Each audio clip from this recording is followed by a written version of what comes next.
explaining compound interest. I'm not wearing my usual cheap suit, instead I've got my casual clothes on, but it's the same person, same stuff. Compound interest. Compound interest is simply when you keep applying interest to a capital amount year on year. Okay, so year 1, year 2, year 3, year 4, year 5, etc. Very, very simple calculation, but I'm going to try and explain it from first principles. So if we start with £100 and we add to that 10%, I'm sure you'll realise we'll get £110. We begin the second year with £110, add to that 10%, £121. Start that year with £121, add to that 10%, £133.01. Okay? So that's straightforward enough, as long as I just keep simply adding on 10% each year. But there's a much quicker way of doing it. Excuse me, I'll get the rubber. Much quicker way.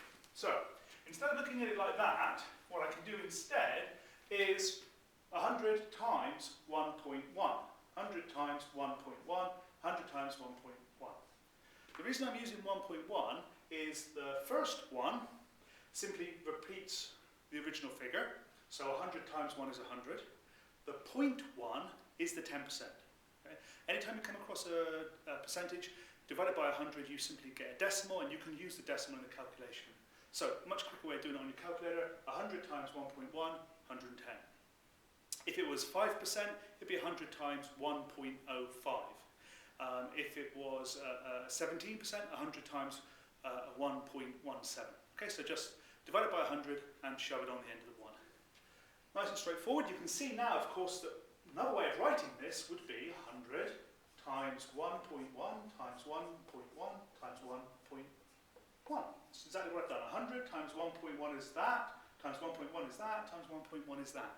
So on your calculator you could bang in 100 times 1.1 times 1.1 times 1.1 if you were trying to work out what 3 years worth of interest at 10% would be.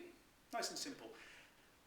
Even easier, although it depends on how much you like powers, you can see, of course, I've timesed it by 1.1 3 times, which is the equivalent of 100 times 1.1 to the power of 3. All right, because there's 3 of them. 1, 2, 3. 4 years, it would be to the power of 4. 5 years to the power of 5. 100 times 1.1 to the power of 3. Now, what we're looking at is the original amount, the principal, times 1 plus the rate of interest raised to the power of the number of years. So simply I can write that as principal times 1 plus the rate of interest, all raised to the power of the number of years. Okay. That then is the compound interest formula, but all it's doing is 100 times 1.1 times 1.1 times 1.1. Okay, nice and straightforward and nice and simple. You'll see in some of the other videos that when you reverse that, you actually get a discount factor.